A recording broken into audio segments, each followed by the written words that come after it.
बिस्मिल्लाहिर्रहमानिर्रहीम। अस्सलाम वालेकुम नाज़रीन। प्रोग्राम खबर के साथ मैं हूं आपका मेज़बान डॉक्टर बुलंद इकबाल। नाज़रीन, प्रोग्राम में सबसे पहले तुर्की और शाम में आने वाले ज़लज़ले की तबाहकारियों के हवाले से बात करना चाहेंगे। एक अंदाजे के मुताबिक अमवात की तादाद तकरीबन 15,000 से भी तजावुज़ कर गई है। जो तस्वीर या जो वीडियो क्लिप्स हमें देखने को मिल रही हैं, वो देख के जो आँखें हैं वो आबदीदा हो जाती हैं। यानी इंसान जो है ना, वो ऐसा मुमकिन नहीं है कि उसकी आंखों में आंसू ना आए।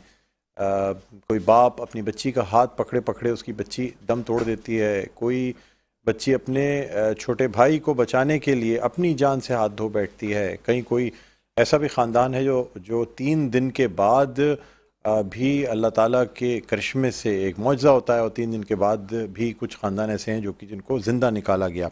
पाक फ़ौज की जानिब से भी कार्रवाइयाँ जारी हैं और पिछले 30 घंटों में तकरीबन 17 लाशें रिकवर की हैं पाक फ़ौज ने, इसलिए कि रेस्क्यू एंड सर्च ऑपरेशन जो है पाक फ़ौज की जानिब से वो जारी है। इसके अलावा नाज़रीन, आपको बताते चलें कि सिर्फ यही नहीं बल्कि पाकिस्तान में जो ऐसे इदारे काम कर रहे हैं जो यहाँ लोगों को मदद फराहम करते हैं, या ख़ास तौर पर अगर हम कहें दस्तरखान बाकायदा लगाया जाता है ताकि कोई शख्स भूखा ना सो सके।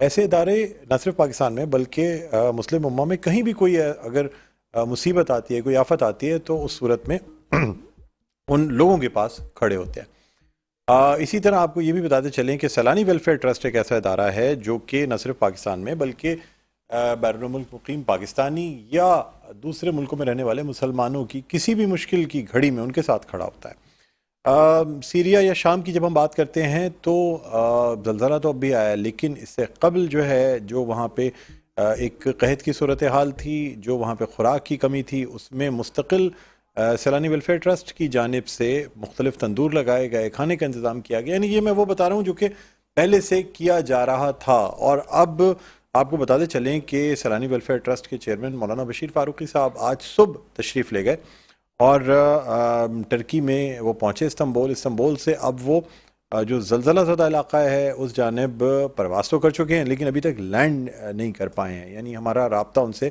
अभी तक जो है वो कायम नहीं हो सका है, वरना हमारा ये प्लान था कि हम उनको यहाँ पे लाइव लेंगे। बहरहाल नाजरीन, हमारे साथ इस वक्त स्टूडियोज़ में मौजूद हैं सैलानी वेलफेयर ट्रस्ट के चीफ एग्जीक्यूटिव ऑफिसर मोहम्मद गजाल साहब, जिन्हें हम खुशामदीद कहना चाहेंगे। अस्सलाम वालेकुम।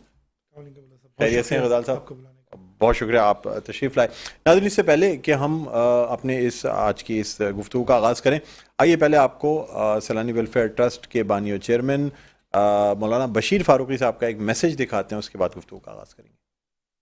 सबके इल्म है कि तुर्की और शाम में जो ज़लज़ला आया है उससे बड़ी क़यामत ढा दी है और हजार लोग इसमें अपनी जान से हाथ धो बैठे हैं और बिला मुबालगा बहुत बड़ी तादाद तो अभी बल में फंसी हुई है। अनगिनत लोग जख्मी भी हैं और अनगिनत लोग लापता भी हैं और खुले आसमान के नीचे बेचारे वो बैठे हुए हैं। जरूरत इस बात की कि हम अहले ईमान लोग रूए ज़मीन पर अपने भाइयों की मदद के लिए आगे बढ़े। सबसे पहला काम सैलानी वेलफेयर के हिस्से में आया है। आज रात में इंशाअल्लाह हम तकरीबन 10 टन सामान लेकर जो है पहले जहाज से यहाँ से रवाना हो रहे हैं। आज हमारी रवानगी है इंशाअल्लाह ताला, और रोजाना बगैर किसी नागे के इंशाअल्लाह ताला हमें जो है अल्लाह ताला की रहमत से जो परवाज जाती है कराची से, उसके जरिए सामान भेजने का हमने एहतमाम करवाया है और हमारे साथ तुर्की की हुकूमत बराबर साथ दे रही है, वहाँ का इदारा आफात साथ दे रहा है। तो मैं अहले पाकिस्तान से दरख्वास्त करूंगा, हमें रकम नहीं चाहिए, हमें सामान चाहिए। अब वो खुराक में दे दें, आप गर्म चीज़ों में दे दें, आप अद्वियात दे दें। तो बहरहाल ये कि जो बहुत ज़्यादा इदारे हैं वो चाहते हैं कि हमसे पूछे तो हमारे पास कोई लिस्ट मौजूद है, इस पर जिसमें भी आप लेना चाहें वो लिस्ट के जरिए फैजियाब हो सकते हैं। मैं उम्मीद करता हूँ कि आप जिस तरह अभी माजी में जो थोड़े से पहले सैलाब आया था, सबसे ज़्यादा मदद तुर्की ने की थी, तो हम पर भी इखलाकी फरीज़ा बनता है कि अब तुर्की में मुसीबत आई है, शाम पर मुसीबत आई है, तो सबसे आगे हमें होना चाहिए। और ये खुशकिस्मती के सबसे पहला काम सैलानी के हिस्से में आया है। आज सैलानी जो है माशाल्लाह 10 टन सामान लेकर जो है वहाँ रवाना हो रहा। मैं, मेरे साथ मेरे बोर्ड के लोग हैं। अल्लाह ताला आप सबके लिए बेहतर फरमाए, आमीन या रब्बल आलमीन। आमीन सुम्मा आमीन। जी नाज़रीन, ये मैसेज आपने देखा सैलानी वेलफेयर ट्रस्ट के बानी चेयरमैन मौलाना बशीर फ़ारूकी साहब का ये मैसेज था, और हम कोशिश करते रहेंगे अगर प्रोग्राम के ख़त्म होने से कबल बशीर फ़ारूकी साहब से रब्ता हो जाता है तो उनसे बराह रास्त बात भी करेंगे और जानेंगे कि वो किस जगह मौजूद हैं, क्योंकि वो इस्तंबुल से फ़्लाइट लेके उन इलाकों में जा रहे हैं जहाँ ज़लज़ला आया, इस वजह से फ़्लाइट भी ताख़ीर का शिकार है। बहरहाल गज़ाल साहब हमारे साथ मौजूद हैं। गज़ाल साहब, ज़रा मुझे बताइएगा कि लोग जो हैं वो किस तरीके से आपकी मदद कर सकते हैं, आप तक जो है ना अपना जो हिस्सा है वो डाल सकते हैं? सबसे पहले बहुत शुक्रगुजार कि मेट्रो वक्त टीवी का कि उन्होंने हमें मौका दिया। 6 फरवरी जिस दिन से आया था, हमारी इमीडिएटली मुलाकात हुई कौंसलेट जनरल कराची में, टर्किश कौंसलेट से, और उन्होंने मतलब मैं उनका क्विक रिस्पॉन्स अच्छा था बुलंद साहब कि उन्होंने फौरी तौर पे हजरत को वीज़ा लौट के उन्होंने कहा कि फ़ौरन जाएँ। कल रात को 10 टन गर्म कपड़े, comforters, blankets, overall weight 10 ton था। ये सुबह की फ़्लाइट में के साथ चला गया। अल्हम्दुलिल्लाह इस वक्त भी सामान लोड हो रहा है एयरपोर्ट्स के ऊपर। अब जो जा रहा है वो सारा रेडीमेड फूड जा रहा है, बिस्किट्स हैं, केक्स हैं, वो भी लोड हो रहा है सारा इस वक्त, वो अगली फ़्लाइट से जा रहा है। अल्हम्दुलिल्लाह टर्किश एयरलाइन ने फ्री ऑफ कॉस्ट सैलानी वेलफेयर के साथ मुआहदा किया हुआ है टर्किश एम्बेसी के थ्रू, और हम मुसलसल सामान भेज रहे हैं। अच्छा, हम एक तरफ तो इसी प्रोग्राम में बैठ के बात करते हैं महंगाई की चीज़ों की और लोगों की मुश्किलात की, मगर ज़लज़ला तो दूर आया है, मगर यहाँ के लोग आज भी एक आवाज़ के ऊपर, एक आज पाकिस्तान की बहुत बड़ी बिस्किट मैन्युफैक्चरिंग है, उन्होंने कई 100 टन में सामान दे दिया, आज ही बिस्किट दे दिया माशाल्लाह। अच्छा, फ़ौरन लबैक का। और उनकी रिक्वेस्ट थी कि यार सीरिया और शाम में और टर्की में आप जाके तकसीम करना शुरू करें, क्योंकि बहुत बड़ा मसला है एक सर्दी का, तो हाँ बहुत ज़्यादा ज़रूरत है गर्म कपड़ों की। और जो हालात नज़र आ रहे हैं, ये आपने खुद जिक्र किया 15,000 का, एक्सपर्ट्स ये कह रहे हैं कि डेथ टोल से बहुत बढ़ जाएगा, क्योंकि अभी तो लोग तो पहुंच ही नहीं पा रहे, अभी तक अंडरग्राउंड लोग बहुत फंसे पड़े हैं, मलबे में कुछ पता नहीं है, तो जो है लोग बच गए हैं। कल कौंसलेट जनरल टर्किश यही कह रहे थे कि बिल्डिंग्स कोलैप्स हो गई हैं, हमें नहीं पता कि तो गांव-गांव तो पहुंच रहे हैं हम लोग कि कहाँ पे क्या फिगर है, लोगों के पास घर ही नहीं है, लोग ज़मीनों पे रह रहे हैं। तो टर्की तो वो जा रहा है ना, फ्लड भी आया था, तो सिर्फ सैलानी वेलफेयर के साथ मिलके कई हज़ारों की टेंट सिटीज टर्की ने बनाई है। और मैं आपको ये बताऊं कि उस कौम की इतनी अच्छी बात है, आज उनका 800 टन का जहाज सामान लेके आज दोबारा पहुंचा कराची की मदद वालों के लिए। अच्छा, तो पिछले 15 दिन से निकला हुआ था, आज वो कराची पोर्ट पहुंचा है, आज रिसीव किया। मैं भी गया हुआ था सेरेमनी के अंदर, मैंने तो उन्होंने तो सामान हमारे लिए पहले से भेजा हुआ था, बट उनको भी नहीं पता था उनके ऊपर आफत आ जाएगी, जरूरत पड़ जाएगी। हाँ, तो इस वक्त बहुत ज़रूरत है, हम मेडिकल का सामान बड़ी तादाद में चाहिए। देखिए सबको समझ में आता है कि फर्स्ट एड का सामान चाहिए, ऐसा सामान जो कहीं चोट लगने में फ़ौरन चाहिए, बेसिक दवाइयाँ जो बुखार की, गले ख़राब की, जुकाम की चाहिए होती हैं, पैक्ड फूड चाहिए। ये सैलानी के जो सेंटर्स हैं वहाँ पे जमा किया जा रहा है, कोई कैंप लगाया गया है? जी, देखिए हमें कैंप लगाने की इसलिए ज़रूरत नहीं, कराची में हमारे 80 सेंटर हैं, 80 तो मुकामात लोगों की गलियों में, मोहल्लों में बने हुए जहाँ सैलानी की दफातर हैं, आप वहाँ पहुँचाएँ। इस वक्त भी मेरा लॉजिस्टिक हब पे पैकिंग का सिलसिला चल रहा है, क्योंकि जब जहाज में जाना है, पैक होना है प्रॉपर्ली। अभी किसी ने हमें अभी मुझे चावल भेजे थे, तो अब चावलों के पैकेट होना शुरू हो गए, चावलों के पैकेट, तो काम मुसलसल चल रहा है हमारे लॉजिस्टिक हब के ऊपर। टोटली मैं वो 24 आवर ऑन कर दिया हमने, वहाँ पैकिंग चल रही है, और दूसरी तरफ एयरपोर्ट पर लोडिंग चल रही है हमारी। अच्छा, तो लोगों से रिक्वेस्ट है, सैलानी वेलफेयर की ब्रांचेस पूरे पाकिस्तान में, सिर्फ कराची नहीं, आपका प्रोग्राम पूरे पाकिस्तान में सुना जाता है, पूरे पाकिस्तान में कहीं भी सैलानी वेलफेयर की ब्रांच पे ड्रॉप कर दें। हमारा पूरा नेटवर्क डिजाइन हुआ हुआ है, हम उसको फौरी तौर पे कराची से रवाना करेंगे, कोशिश करें बाकी एयरपोर्ट के जरिए भी करना शुरू करें, मगर इस वक्त कराची अवेलेबल है तो हम फौरन कर रहे हैं। यहाँ से ना देखिए सामान रुकना नहीं चाहिए, कराची पाकिस्तान की आवाम चैरिटी में हमेशा नाम रखती है, कराची की हमेशा आवाम सरे फहरिस्त निकलती है, सामान रुकना नहीं चाहिए। जो मसाइल हैं वो बहुत बड़े आए हैं, वो कौम खुद भी संभाल लेगी। अच्छा, वॉलंटियर्स अगर जाना चाहें तो उसमें क्या सूरत हाल है? देखिए एक्सपर्ट्स चाहिए, डॉक्टर्स हजरात चाहिए, कौंसलेट इसके ऊपर बहुत बड़ा काम कर रही है, ऐसे लोग चाहिए जिनको बिल्डिंग कोलैप्स में इक्विपमेंट के साथ तजुर्बा हो लोगों को निकालने का। अल्हम्दुलिल्लाह रेस्क्यू 11-112 पंजाब में बहुत बड़ा काम था, इनके एक बड़ा स्पेशल वफ्द गया जो मेरी नॉलेज में आया है, जो लोगों को कोलैप्स से निकाल सकते हैं, बिल्डिंग कोलेजन से। डॉक्टर्स चाहिए, पैरामेडिकल स्टाफ चाहिए। इस वक्त तो सैलानी ने बेड़ा उठाया है, इनिशियली वो कपड़ों का और गर्म कपड़ों का और रेडीमेड फूड का उठाया, ठीक है। अभी वो उनकी तरफ से भी आज जब जाएंगे, हजरत पहुंच रहे हैं, तो हम देखेंगे कि कहाँ हम किचन एस्टेब्लिश कर सकते हैं। ये 2-3 दिन के बाद शुरू हो जाएगा। आज हम घर खाना पहुंचा रहे थे, आज हमारे पास बहुत सारा खाना जा रहा है, जो पैक्ड फूड है, रेडीमेड फूड है, वो पहुंच रहा है। तो अभी भी कोशिश यही है कि यही चीज़ें पहुंचाई जाए ताकि लोगों को इंस्टेंट रिलीफ दिया जा सके। और कंफर्टर्स, ब्लैंकेट्स, क्योंकि सर्दी बहुत है। अभी भी जो जहाज़ लेट हुआ, ये दोपहर की फ़्लाइट थी हमारे बोर्ड की, इस्तांबुल से आगे जाने की, मगर वो 3 घंटे फ्लाइट लेट थी। उस वक्त भी एयरपोर्ट पे स्नोफॉलिंग हो गई थी, 4 डिग्री टेम्परेचर हो रहा था उस वक्त एयरपोर्ट पे।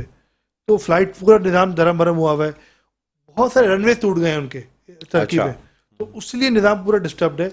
और हम भी राब्ते की कोशिश कर रहे थे कि हमें सेलफोन के टावर्स भी गिर गए हैं बिल्डिंग Totally के गिर साथ गए। साथ, तो फिर तो सर्विस टर्किश का सबसे बड़ा, जैसे पाकिस्तान में समझ लीजिए टेलीकॉम एनडीए में है होता है, तो वहाँ है अफाद और सलानी मिलके काम कर रहे हैं ऑपरेशन अच्छा। ऑफिशियली पाकिस्तान से, और उनके रिप्रेजेंटेटिव कराची में बैठे हुए हैं कुछ हमारे साथ फ्लड पे काम करने के लिए जो आए थे।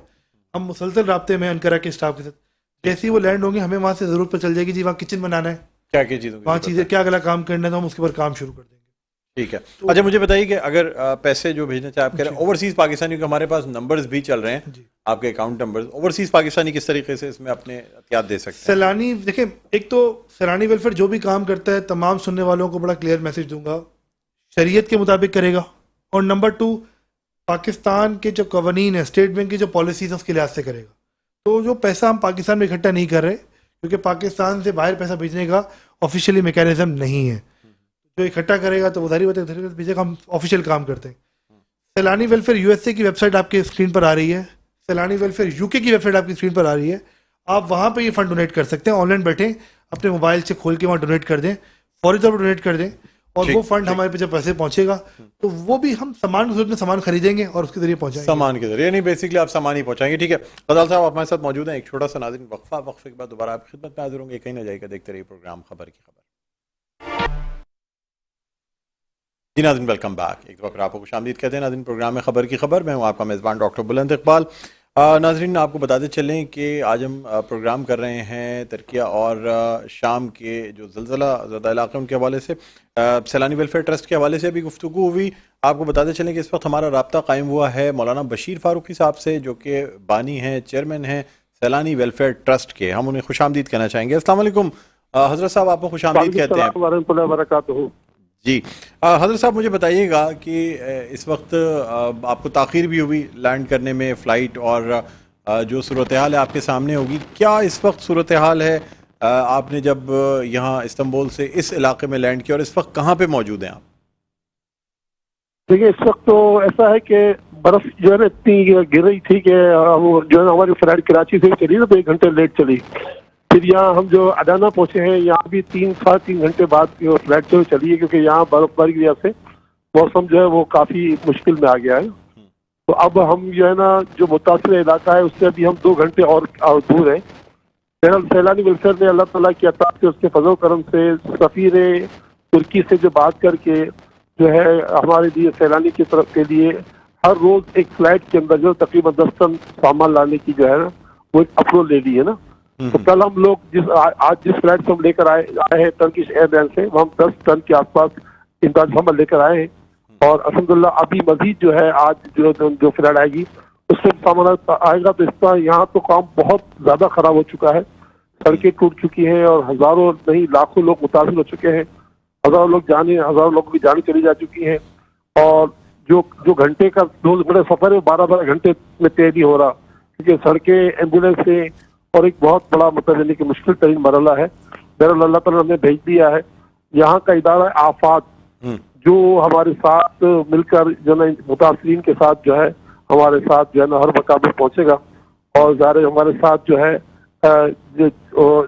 कोशिश की जा रही है कि अल्लाह ताला हमारे जो पाकिस्तानी लोगों की हमदर्दियाँ हैं इसका पूरा जो है फायदा इनको पहुंचे। क्योंकि इस वक्त हमने देखा कि जब पाकिस्तान पर सैलाब की कैफियत आई तो सबसे ज़्यादा दुनिया में किसी ने अगर साथ दिया तो हमें इसी तुर्की मुल्क इस टर्किया ने मुल्क साथ दिया था।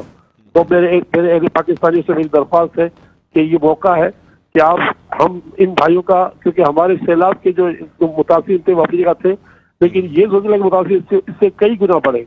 ये सदी का सबसे बड़ा ज़लज़ला है और बिला मुबालगा हज़ारों इमारतें जो है मुनहदम हो चुकी हैं और सारे रास्ते जो है मादूम हो चुके हैं। गोया ये कट चुका है अपने मतलब तुर्की के दूसरे शहरों से। तो बस मैं चाहूँगा कि आपके जरिए लोगों के पास ये पैगाम पहुँचे तो सैलानी के साथ और जो इदारे काम कर उनके साथ जो है FDRF जो है दारुल इस्लाम की इदारा वो भी बड़ा यहाँ पे मौजूद है, इनके साथ हम मिलकर काम करेंगे इंशाअल्लाह। तो इन लोगों के साथ ताउन करें। बहरहाल मुख्तसर ये कि वक्त एक बहुत मुश्किल है यहाँ का, अल्लाह ताला आसान फरमाए। आप दुआ कीजिएगा कि हम भी जब यहाँ आए तो जिस मकसद के लिए अल्लाह जिस तक आगे बता फरमाए।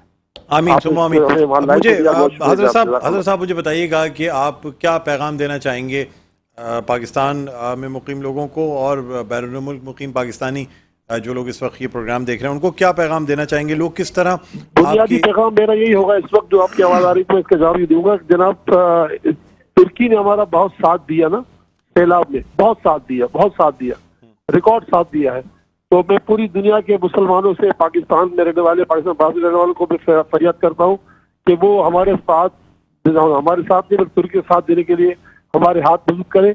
हमें आप पैसे मत दें, हमें खुराक, अद्वियात और गर्म अशिया दें, क्योंकि यहाँ जब हम वहाँ उतरे हैं इस तरह बोले तो यहाँ 4 सेंटीग्रेड का जो दर्जा था, 45 डिग्री थी, तो यहाँ हम जहाँ पहुंचे हैं यहाँ भी वही है, लेकिन इसके बाद जो मुतासिर इलाका है वहाँ तो मनफी चल रहा है ना। एक तो लोग दर बदर हो गए, घर के बाहर मैदानों में पड़े हुए, तो ना कोई उनके पास सर छुपाने की जगह है, ये समझिए न खाने की जगह, खाने का इंतजाम है, न पीने का इंतजाम है, न रहने का इंतजाम है, न इलाज का इंतजाम है। बिला मुबालगा बेतहाशा लोग अपने प्यारों का इंतजार कर रहे हैं कि शायद वो जिंदा बच्चे हो, लेकिन पूरी फैमिलियां जो है वो दुनिया से रुखसत हो चुकी है। तो एक बहुत मुश्किल घड़ी, अल्लाह इस मुश्किल घड़ी से इनको ही निकाले और उम्मत को इस तरह की मुसीबत से बचाए। ठीक सर, वहाँ की इंतजामिया जो है आपके साथ ताउन कर रही है, आफाद एक तो जो वहाँ की तंजीम है वो कर रही है, और गवर्नमेंट की भी सपोर्ट आपको हासिल है टर्किया में? देखिए यहाँ की इंतजामिया आफात जो है हमारे साथ भरपूर ताउन कर रही है, उन्होंने हमें बहुत ही जो है वेलकम किया है। मैं उम्मीद करता हूँ कि इंशाअल्लाह जिस तरह पाकिस्तान में आफात को, पाकिस्तान में जो हम जब ये आए थे तो हमने भी उनको वेलकम किया था, तो उसका अल्हम्दुलिल्लाह इनको भी इस बात का एहसास है कि ये हम जब यहाँ परदेश में आए तो हमारे साथ वो अच्छा बर्ताव कर रहे हैं। मुझे उम्मीद है कि इंशाअल्लाह हम बेहतर से बेहतर काम करने में कामयाब हो जाएंगे। बस मेरी अपील है कि लोग है ना दुआओं के जरिए भी और दवाओं के जरिए ताउन करें। ठीक ठीक। अच्छा सर, ये भी बता दीजिएगा कि आपका कितने दिन वहाँ पे क़याम होगा, और क्या मजीद सैलानी वेलफेयर ट्रस्ट के और लोग देखिए हमारा पहला डेलीगेशन पहुंचे 15 तारीख तक वहाँ पे, इसके बाद जैसे ही मैं पाकिस्तान पहुंचूंगा हम 4-5 अफराद का दूसरा डेलीगेशन हमारा कर देंगे, क्योंकि काम बहुत बड़ा है, ये तो महीनों तक काम चलता रहेगा, महीनों तक चलता रहेगा। ठीक है, बहुत बहुत शुक्रिया बशीर फारूक साहब, आपने हमारे प्रोग्राम की वक्त निकाला। नाजरीन, बानी और चेयरमैन सैलानी वेलफेयर ट्रस्ट मौलाना बशीर फारूकी हमारे साथ ऑनलाइन मौजूद थे। ये इस वक्त टर्की में मौजूद हैं, तुर्किया में, और वहाँ पे इमदादी सरगर्मियों के लिए गए हैं, और कई टन जो खुराक है, इसके अलावा गर्म कपड़े जो हैं वो जा चुके हैं, और मज़ीद जो सामान है वो इस वक्त पैक हो रहा है। और जो टर्किश एयरलाइन है उससे ख़ास कॉन्ट्रैक्ट है जिसके तहत वो फ्री ऑफ कॉस्ट यहाँ से तमाम सामान, जितने जहाज़ आ रहे हैं उन सब में ये सामान बाकायदा लेकर ये जहाज़ लेके जाएंगे। गजाल साहब, क्या मैसेज आप देना चाहेंगे देखने वालों को? हमारे चेयरमैन ने भी ये बात कही कि यहाँ सोचिए जो लोग बेघर हुए हैं माइनस टेम्परेचर है, तो ज़िंदगी तो वैसे ही माइनस में आके मफलूज हो जाती है, और जब वो बेघर हो गए तो हमें अपने दिल खोलने पड़ेंगे। गर्म कपड़े जो पहनने थे हमने पहन लिए, कराची की में तो सर्दियाँ ख़त्म हो गई हैं, बिल्कुल। तो ज़रूरत ये है कि गर्म कपड़े, यही गर्म कपड़े अपने दे दिए उनको, लोगों को, तो वहाँ तक पहुँच जाएँ। अल्हम्दुलिल्लाह सैलानी आपकी अमानतों का अमीन है। सर, बेहतर नए कपड़े दिए जाएं या क्या? देखिए इस वक्त वो सामान पहुंचा दिया जाए। देखिए नए कपड़े भी लोग जो ले सकते हैं, वो भी आज भी कई 1000 ब्लैंकेट हमें पहुंच रहे हैं, नए पैक्ड ब्लैंकेट। सामान पहुंचाना पड़ेगा, काम करना पड़ेगा, चाहे जो भी आप जो दाने डालना दाने सुखाने जो कुछ कर सकते हैं करें, करना चाहे पड़ेगा। देखिए जिस मुल्क में 15,000 तो सिर्फ अब तक लाशें निकल चुकी हैं, तो आगे पता नहीं क्या है। बेघर अफराद की तादाद लाखों में है, उनको तो गर्म कपड़े चाहिए ना। इस वक्त मलबे में तमाम चीजें दब गई हैं ना, लोगों के पास कपड़े हैं ना, खुराक है ना, कोई चीज है। पैक्ड फूड भी आप कह रहे हैं, टिन फूड भी दिया जा इस वक्त भी टिन फूड बहुत ज़रूरत है, अशद ज़रूरत है टिन फूड की हमें। आप दूध के पैकेट्स लेके हमें दे दें, आप टिन फूड ले दें, केक्स दे दें, बिस्किट्स भी हम पहुंचा रहे हैं, हर मेडिसिन पहुंचा रहे हैं, बेसिक मेडिसिन जो होती हैं वो पहुंचा रहे हैं, सर्जिकल आइटम्स पहुंचा रहे हैं, वो सब हमारी भी कोशिश होगी। कुछ ऐसे लोग जिनको मैं पर्सनली जानता हूं उनसे कहूंगा कि आपके लिए टिन फूड जो है वो उसके लिए आप डोनेट किया जाए। और हमारा अगर उनके किसी के घर से उठाना होगा, इदारे का नंबर सबको पता है, 021-111-729-526। आप हमें कॉल करें, हम आपके पास उठा लेंगे खुद आके, और खुद उसको पैक करके तरीके से आगे पहुंचा देंगे। ठीक है, बहुत बहुत शुक्रिया गजाल साहब, आपने प्रोग्राम के वक्त निकाला। नाज़रीन, एक वक्फा लेंगे, वक्फे के बाद दोबारा आपकी खिदमत में हाजिर होते हैं। देखते रहिए प्रोग्राम खबर की खबर। जी नाज़रीन, वेलकम बैक। एक दफ़ा फिर आपको खुशामदीद कहते हैं प्रोग्राम में खबर की खबर। मैं हूं आपका मेज़बान डॉक्टर बुलंद इकबाल। नाज़रीन, अब प्रोग्राम में हम बात करना चाहेंगे पाकिस्तान सुपर लीग के हवाले से। इसका 8वां एडिशन यानी HBL PSL सीज़न 8 जो है उसका आगाज़ होने वाला है पीर के रोज़ 13 फरवरी से इसका आगाज़ होगा। मुल्तान में पहला मैच खेला जाएगा और उसके बाद 19 मार्च तक ये जो टूर्नामेंट है ये कंटिन्यूस चलता रहेगा। PSL जिसे पाकिस्तान क्रिकेट में बड़ी अहमियत हासिल है, और अगर ये कहा जाए कि पाकिस्तान क्रिकेट में बैनुल-अक़वामी क्रिकेट की वापसी PSL के जरिए हुई है तो गलत ना होगा। फिर PSL का आगाज़ करने वाले नजम सेठी जो हैं वो अब बोर्ड में वापस आ चुके हैं, इसलिए उम्मीद ये की जा रही है कि शायद ये PSL मजीद इसको वसी किया जाए और इसको मजीद बढ़ाया जाए और तरक्की दी जाए। बहरहाल नाज़रीन, ड्राफ्टिंग वगैरह ये तमाम अमल हो चुका है और अब ये PSL लॉन्च होने जा रहा है। 14 तारीख को कराची में भी मैच है। इस वक्त भी नेशनल स्टेडियम में फ्लड लाइट्स ऑन है, प्रैक्टिस और इन तमाम चीज़ों का सिलसिला जारी है। नाज़रीन, सबसे पहले हम बात करना चाहेंगे, इस वक्त हमें ऑनलाइन वीडियो लिंक पे ज्वाइन किया है मेडिकैम ग्रुप ऑफ कंपनीज के ग्रुप मैनेजिंग डायरेक्टर और लाहौर कलंदर्स के स्पॉन्सर जनाब जुनैद खलील नैनीताल वाला ने। अस्सलाम वालेकुम जुनैद भाई, खुशामदीद कहते हैं प्रोग्राम में। वालेकुम सलाम, थैंक यू। Welcome welcome. नाज़रीन, इसके अलावा हमारे साथ फोन लाइन पे मौजूद हैं मिर्ज़ा इकबाल बेग साहब, सीनियर स्पोर्ट्स एनालिस्ट हैं, उनको भी हम खुशामदीद कहना चाहेंगे। अस्सलाम वालेकुम इकबाल भाई। जी अच्छा, अब नाज़रीन जुनैद भाई आपसे सबसे पहले हम बात करना चाहेंगे, क्या कहते हैं सर, पहला ही मैच मुल्तान में, लाहौर कलंदर्स, मुल्तान सुल्तान डिफेंडिंग चैंपियन और होम ग्राउंड, क्या कहेंगे, कैसा इस दफ़ा के PSL का आगाज कैसा लग रहा है आपको? देखिए, एज यूजुअल बड़ा इंटरेस्टिंग जो ना वो लग रहा है। पाकिस्तान के अंदर ईदों के बाद जो सबसे बड़ा त्यौहार होता है वो बेसिकली PSL है, और माशाल्लाह इस दफा इसका 8वां एडिशन है and every Pakistani is very excited. और इनफैक्ट सारी टीमों ने, चाहे वो लाहौर हो, चाहे वो मुल्तान हो, चाहे वो पेशावर हो, चाहे वो कोयटा हो, सब ने जो ना भरपूर तैयारियां जो ना वो की हुई हैं। और क्योंकि itself it's a Pakistani product, तो आई थिंक मुल्तान हो या कराची हो या लाहौर हो, ये सारे ग्राउंड जो ना सबके ही होम ग्राउंड हैं।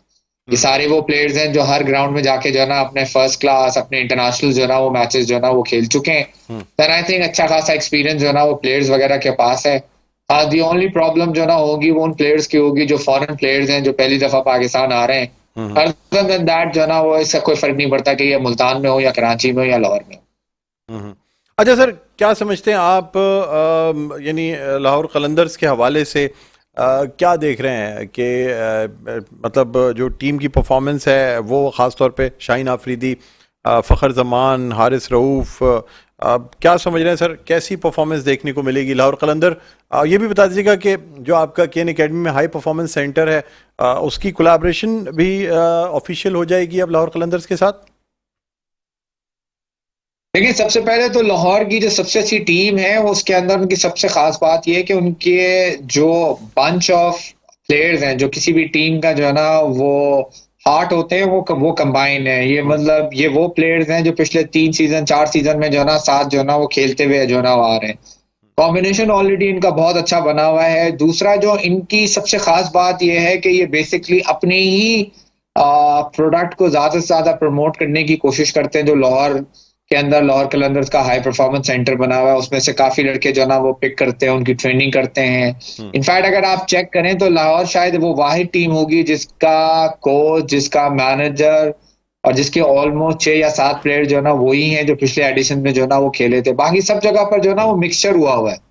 तो किसी भी कोई भी टीम के लिए जो ना परफॉर्मेंस के अंदर जो ना वो कॉम्बिनेशन और साथ खेलने का एक्सपीरियंस जो ना बहुत ही ज्यादा इंपॉर्टेंट होता है, और वो लाहौर के पास जो ना वो मौजूद है। जी, आप बिल्कुल ठीक कह रहे हैं। इंशाल्लाह 15 फरवरी को लाहौर कलंदर जो ना केन एकेडमी के अंदर आ रही है, और इंशाल्लाह उम्मीद तो यही है कि वो एग्रीमेंट जो ना वो साइन हो जाएगा, और इंशाल्लाह PSL खत्म होते के साथ ही प्रॉपर तरीके से जो ना Medicam Lahore high performance centre, Lahore Qalandar high performance centre Karachi के अंदर जो ना वो शुरू हो जाएगा।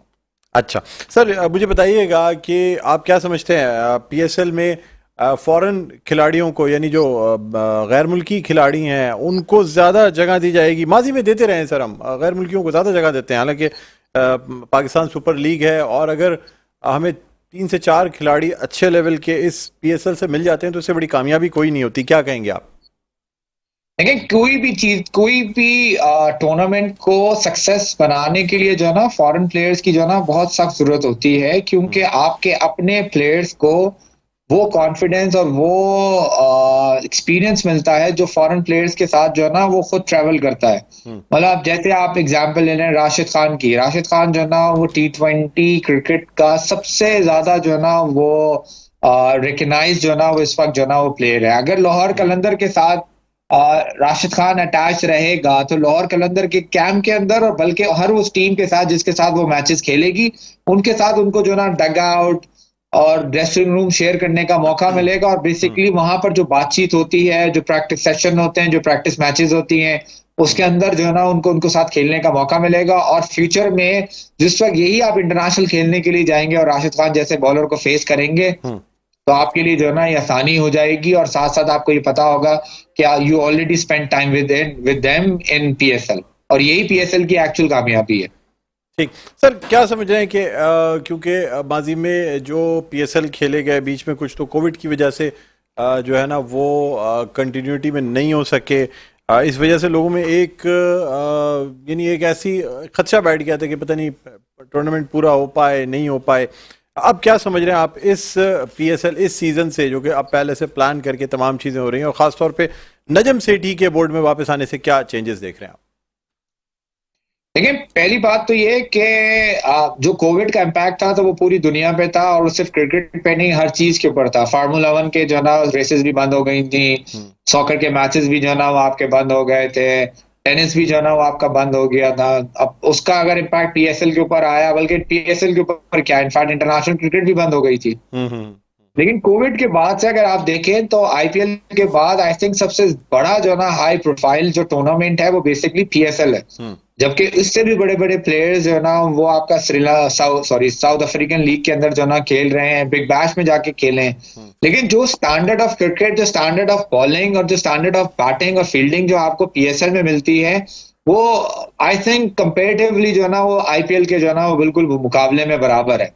बस डिफरेंस ये है कि IPL is a big money game और PSL उसके मुकाबले में छोटा है। But if you compare cricket to cricket, I think PSL and IPL बिल्कुल जो ना एक दूसरे के बराबर है। बल्कि जो स्टैंडर्ड होते हैं वो आप ये समझें कि ऐसा लगता है कि जैसे आप कोई इंटरनेशनल मैचेस देख रहे हैं, इंग्लैंड ऑस्ट्रेलिया का मैच चल रहा है, या पाकिस्तान श्रीलंका का मैच चल रहा है, या इंडिया पाकिस्तान का मैच चल रहा है। तो आई थिंक ओवरऑल जो क्रिकेट है बहुत ही जो है ना वो एक्स्ट्राऑर्डिनरी होती है।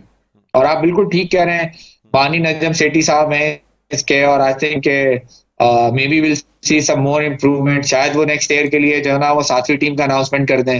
Let's hope for the best. अच्छा सर, मुझे ये बताइएगा कि वैसे तो खैर आप सपोर्ट कर रहे हैं लाहौर कलंदर्स को, लेकिन वैसे ऑन पेपर अगर बात की जाए, क्योंकि टूर्नामेंट का तो अभी आगाज नहीं हुआ, क्या समझते हैं सबसे मजबूत टीम कौन सी है? देखिए, मैंने जिस तरीके से कहा कि it's not because I am the sponsor of Lahore Qalandar. Lahore Qalandar का होमवर्क बहुत अच्छा हुआ है एक्चुअली। उन्होंने जिन जिन जो अब ड्राफ्टिंग से अब अगर आप प्लेयर्स देखना शुरू करें, फखर जमान, शाहीन अफरीदी, हारिस रऊफ, राशिद खान, ये सारे वो प्लेयर्स हैं जो लास्ट ईयर इनके एडिशंस के अंदर भी जो है ना मौजूद थे। उसके अलावा 2-3 एवेंचुअर प्लेयर्स जो है ना वो इन्होंने अपने हायर परफॉर्मेंस सेंटर से जो है ना वो पिक किए। तो आई ओवरऑल थिंक के इनका कॉम्बिनेशन जो है ना बाकी टीमों से बेहतर होगा। ऐसा नहीं है कि उनके पास अच्छे प्लेयर नहीं है। पेशावर के पास बाबर आजम, मुल्तान के पास Rizwan, Shan Masood, but let's see overall. देखें, PSL की जो सबसे अच्छी बात है वो ये है कि मैच टीम कोई सी भी जीते, क्रिकेट देखने में मजा आता है, हारने में मजा आता है, जीतने में मजा आता है, क्योंकि at the end of the day Pakistan की टीम ही हार रही होती है और पाकिस्तान की टीम ही जीत रही होती है। बिल्कुल। तो सर मुझे ये भी बताइएगा कि क्या समझते हैं कराची में किस किस्म का जोश व खरोश आपको देखने में मिलेगा, इसलिए कि आगाज़ कराची से नहीं हो रहा है। जो लोग इंतज़ार करते थे कि PSL की जो इफ्तिताई तकरीब है वो नेशनल स्टेडियम में देखने के लिए जाएंगे, तो इस दफ़ा ये चीज़ नहीं है। क्या कराची वाले जो है मिस नहीं करेंगे कि कम से कम PSL का आगाज़ जो है ना वो कराची से होना चाहिए था? देखिए ना, I am very supportive the decision of PCB के इस किस्म के जितने भी इवेंट्स हैं वो पूरे पाकिस्तान में डिस्ट्रीब्यूट होने चाहिए। सिर्फ कराची लाहौर में ही जो है ना ये नहीं होना चाहिए। And I think it's a very good step के आपने मुल्तान के अंदर जो है ना इनॉग्रेशन जो है ना वो सेरेमनी जो है ना इस चीज की रखी है। इससे एक्चुअल में जो आपको फायदा ये होगा कि मुल्तान की ग्रास रूट जो क्रिकेट है वो दोबारा से जो ना वो फर्निश होना शुरू हो जाएगी, कि वहां पर लोगों को ये अंदाजा होना शुरू हो जाएगा कि भाई अभी इनफैक्ट इंटरनेशनल क्रिकेट भी वहां पर हुई है, टेस्ट मैच भी हुआ है, अभी जो ना ये इनॉग्रेशन भी हो रही है, तो दोबारा से जो क्रिकेट का जज्बा जो ना वो पैदा होगा। कराची, लाहौर, पिंडी में तो ये कंटिन्यू कोई ना कोई इवेंट जो ना वो क्रिकेट के होते ही रहते हैं, इंटरनेशनल मैचेस भी होते रहते हैं, T20 भी होते रहते हैं, और I think it's a good step. Karachi को इन सारी चीजों से कोई फर्क नहीं पड़ेगा। ओवरऑल जो है ना सेकंड मैच जो है ना कराची के अंदर डे एंड नाइट मौजूद है, एंड आई थिंक हम सारे लोग जो ना वो मैच देखने जरूर जाएंगे। अच्छा सर, मुझे बताइएगा आप पिचेस के हवाले से क्या कहते हैं? क्या पाकिस्तान में अच्छी पिचेस बनती हैं इसलिए कि चाहे बैनुल-अक़वामी टीम का यानी किसी भी इंटरनेशनल टीम का टूर हो या पाकिस्तान के अपने टूर्नामेंट्स हों, पिचेस के हवाले से कमज़ोर नज़र आते हैं? यही वजह है कि जब हम बाहर कहीं खेलने जाते हैं तो चूंकि हम अच्छी पिचेस पे नहीं खेले होते अपने होम ग्राउंड में, इसलिए बाहर जाके हमें मुश्किलात का सामना करना पड़ता है। क्या कहेंगे सर इस हवाले से? देखिए, एक बहुत ही अरसे तक जो ना पाकिस्तान के अंदर जो ना इंटरनेशनल क्रिकेट जो ना वो नहीं हुई। उस वजह से जो हमारे क्यूरेटर्स हैं वो बेसिकली इतने एक्सपीरियंस नहीं है कि जिसकी वजह से आपकी जो पिचेस हैं वो इंटरनेशनल स्टैंडर्ड को मैच नहीं कर रहे। आई थिंक पीसीबी को ये करना चाहिए कि वो अपने क्रिएटर्स को जो है ना वो इंटरनेशनल ट्रेनिंग्स के अंदर भेजें, खासतौर के अंदर इंग्लैंड, ऑस्ट्रेलिया के अंदर, जहां पर वो अच्छी से अच्छी जो है ना वो पिचेस बनाना सीखें। और दूसरा जो बेसिक मट्टी है जिसकी बेसिक जिससे पिच बनती है, जिससे पिच की लाइफ बनती है, जिससे बॉल सीम, स्विंग या स्पिन होती है, वो भी थोड़ी सी जो है ना देखनी चाहिए कि क्या हमारी इस स्टैंडर्ड की है कि हम इसके ऊपर इंटरनेशनल मैचेस करा सकें। और अगर वो यहाँ पर शायद मौजूद नहीं है तो फिर वो बाहर से इंपोर्ट की जाए और अच्छी पिचेस बना के जो है ना पाकिस्तान की क्रिकेट को और जो है ना वो ऊपर किया जा सके। ठीक। अच्छा सर, क्या समझते हैं आप बेस्ट प्लेयर किसको देख रहे हैं खासतौर पे इस PSL में? Best batsman and best bowler? देखिए, मुझे तो ये उम्मीद है कि इस दफा फिर जो है ना वो PSL के अंदर जो है ना वो एक नया हीरो नजर आएगा, एक अनरिकग्नाइज्ड प्लेयर जो है ना वो मेच्योरिटी दिखाएगा, चाहे वो बॉलिंग में हो चाहे वो बैटिंग में हो। अगर आपको याद हो लास्ट ईयर जो है ना शाहनवाज धानी जो है ना वो बिल्कुल अनरिकग्नाइज्ड प्लेयर थे, और किस तरीके से PSL के अंदर उन्होंने किस तरीके से अपनी धूम मचाई थी और किस तरीके से उन्होंने इंटरनेशनल जो है ना कैप जो था वो जीता था। तो मुझे तो यही जो ना वो श्योरिटी है इंशाल्लाह कि इस दफा भी कोई एक नया लड़का, एक नया बैट्समैन, एक नया बॉलर जो ना हमारे सामने आएगा।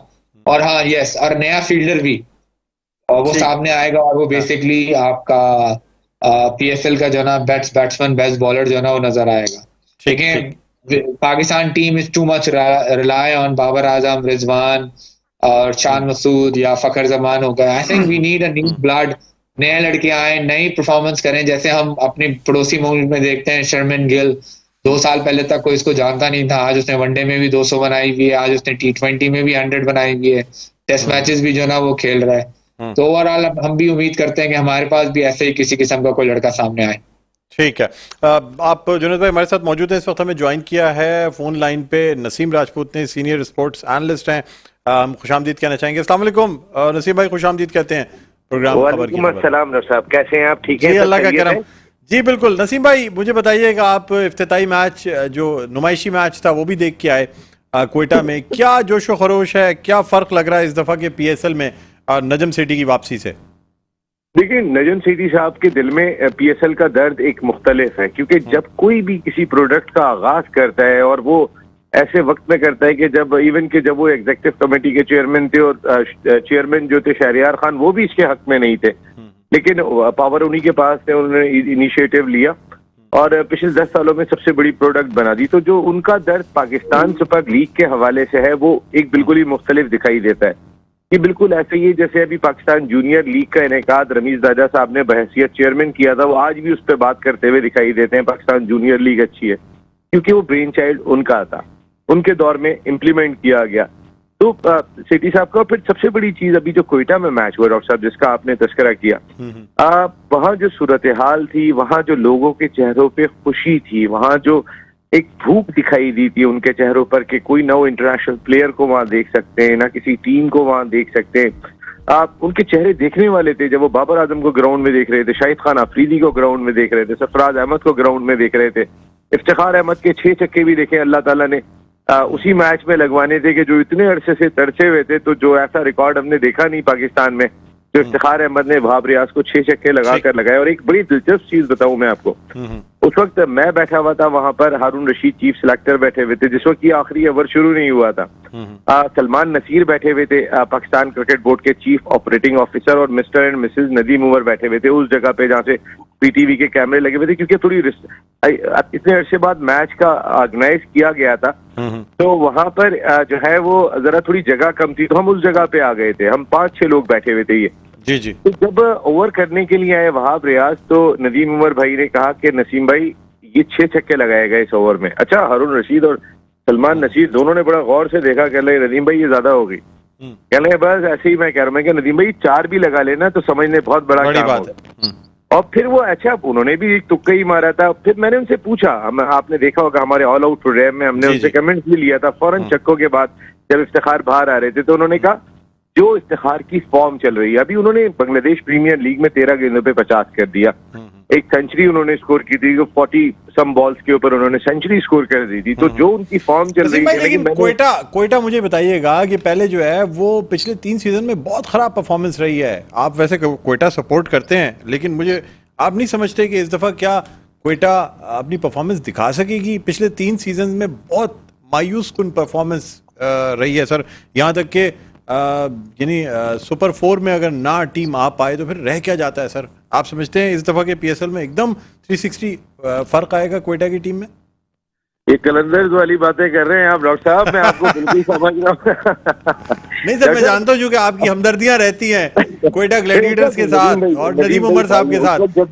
उस वक्त जब मैं 3 साल लाहौर कलंदर्स का ब्रांड एम्बेसडर रहता ना, पहले 3 साल, जी जी, उस वक्त भी नदीम भाई से मोहब्बत का आलम एक मुख्तलिफ था। और आतिफ राना साहब हो, आकिब जावेद हो, फवाद राना साहब, तो मेरे 3 साल इनका बड़ा क्लोज टाइम गुजरा है। जी जी। और बहुत ही ज्यादा क्लोज टाइम गुजरा है। जितने प्लेयर डेवलपमेंट प्रोग्राम है वो हम लोगों ने साथ जाके किए थे, गिलगित तक और ऑस्ट्रेलिया तक जाके साथ ही काम किया था।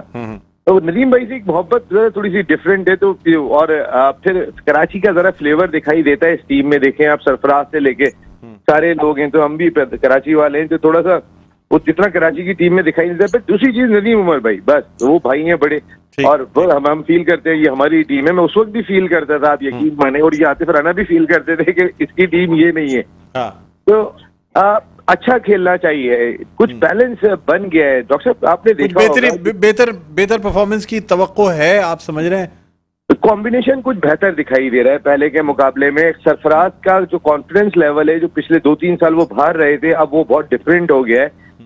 ठीक। चलिए सर, आप नसीब भाई हमारे साथ मौजूद है। मैं जरा जुनैद भाई की तरफ भी जाना चाहूंगा। जुनैद भाई क्या समझते हैं? सलाम जी सर, जुनैद भाई आपको सलाम कह रहे हैं नसीम राजपूत। मुझे आप बताइएगा कि क्या समझते हैं, क्या कोयटा ग्लैडिएटर्स की सारी परफॉर्मेंस सरफराज पे डिपेंड कर रही है? यानी सरफराज अगर फॉर्म में वापस आए तो क्या पूरी टीम वापस आ जाएगी, या ओवरऑल कोयटा सही परफॉर्म नहीं कर रही थी पिछले 2-3 पीएसएल से? आई थिंक किसी भी एक प्लेयर को जो ना इतना ज्यादा ब्लेम करना जो ना इट्स नॉट राइट। खासतौर पे जिस वक्त उसका बैट पैच चल रहा हो। और सेम आई थिंक कोयटा और कराची के साथ अनफॉर्चुनेटली ये दोनों जो ना मैटर साथ चल रहे थे। कराची के अंदर बाबर आजम को ब्लेम किया जा रहा था और कोयटा के अंदर सरफराज को ब्लेम किया जा रहा था। ये 11 प्लेयर्स का गेम है, उसके ऊपर पीछे जो है ना 12 आपके जो है ना कोचेस बैठे हुए होते हैं अलग अलग किस्म के। ये उनकी भी रिस्पॉन्सिबिलिटी होती है कि वो बेसिकली मेंटली फिजिकली प्लेयर को जो है ना वो तैयार करें कि वो बेसिकली अंदर जाए और बेसिकली परफॉर्म करें। तो खाली जो है ना वो सरफराज को ब्लेम करना, this is not right. Overall पूरी जो है ना आपकी कोयटा की टीम ने पिछली दफा बहुत ही बुरी जो है ना वो परफॉर्मेंस दी है।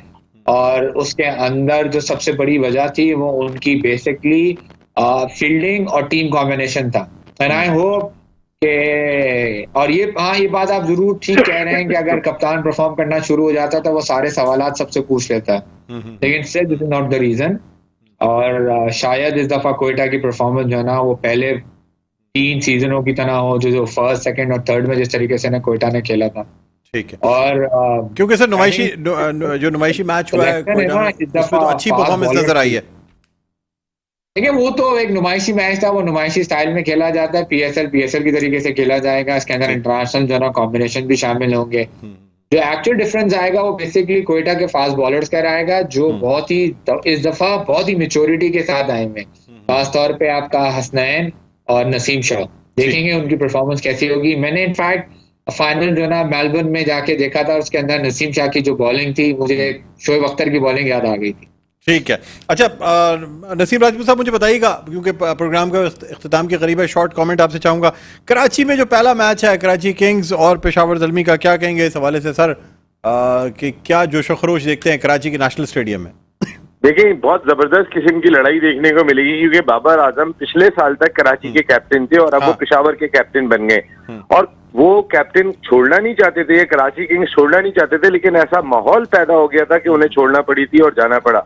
तो एक बड़ी राइवलरी जो पहले कराची और लाहौर की होती थी, अब कराची और पेशावर की भी आपको ग्राउंड में देगी, क्योंकि मोहम्मद आमिर जब कराची से बॉलिंग कर रहे होंगे, जिन्होंने खासा क्रिटिसाइज किया था रिसेंट पास्ट में बाबर आजम को, और बाबर जब बैटिंग कर रहे होंगे, तो वो राइवलरी भी देखने को मिलेगी। और ऐसा लगता है कि ये एक नई राइवलरी जो है ना, बाबर के जाने के बाद वैसे एक ज्यादा इंटरेस्टिंग हो गई है मेरे ख्याल में डॉक्टर साहब ये लीग, क्योंकि अब बाबर की वजह से दो राइवलरीज हो गई हैं बड़ी, कराची लाहौर के साथ अब कराची पेशावर की भी राइवलरी हो गई है, जो एक अच्छी चीज है पीएसएल के लिए। ठीक है, ठीक है। अच्छा जुनैद भाई, क्या मैसेज देना चाहेंगे, शॉर्ट मैसेज पीएसएल के हवाले से? आई थिंक बस अच्छी क्रिकेट होनी चाहिए, मजा आना चाहिए, कराची हो, पेशावर हो, लाहौर हो, सॉरी आपका मुल्तान हो, कोई भी टीम हो, जो भी जीते, बट ओवरऑल जो ना फाइटिंग स्पिरिट होना चाहिए, लगे हुए मैच होने चाहिए, वन साइडेड नहीं होना चाहिए, और दूसरा टॉस जो है ना वो 50-50 का एलिमेंट हो, ऐसा ना हो कि टॉस जीतने वाली टीम मैचेस भी जीते, मैच जीतने लगे। ठीक है नसीम भाई, आप क्या कहते हैं? बिल्कुल, जो जुनैद भाई ने कहा बिल्कुल सही बात कही है कि बैलेंस होना चाहिए बैट और बॉल के अंदर। तो वैसे हमारी लीग अगर डॉक्टर साहब आप देखेंगे तो दुनिया की तमाम लीग्स में सबसे ज्यादा कॉम्पिटिटिव लीग है। जितने मैचेस हमारे आखिरी ओवर तक जा रहे होते हैं, आखिरी बॉल सेकंड लास्ट बॉल पे खत्म हो रहे होते हैं, ऐसी दुनिया की किसी लीग में नहीं होता। तो इंशाल्लाह इसी चीज को बरकरार रखे, हम कामयाबी होंगे इंशाल्लाह, हमारी लीग कामयाब होगी। बहुत बहुत शुक्रिया नसीम राजपूत साहब आपका, जुनैद खलील नैनीताल वाला साहब आपका बहुत बहुत शुक्रिया। प्रोग्राम के वक्त निकाला। नाज़रीन, प्रोग्राम का वक्त अपने इख्तिताम पर पहुंचता है, मुझे बुलंद इकबाल को इजाजत दीजिए, अपना बहुत ख्याल रखिएगा, अल्लाह हाफिज।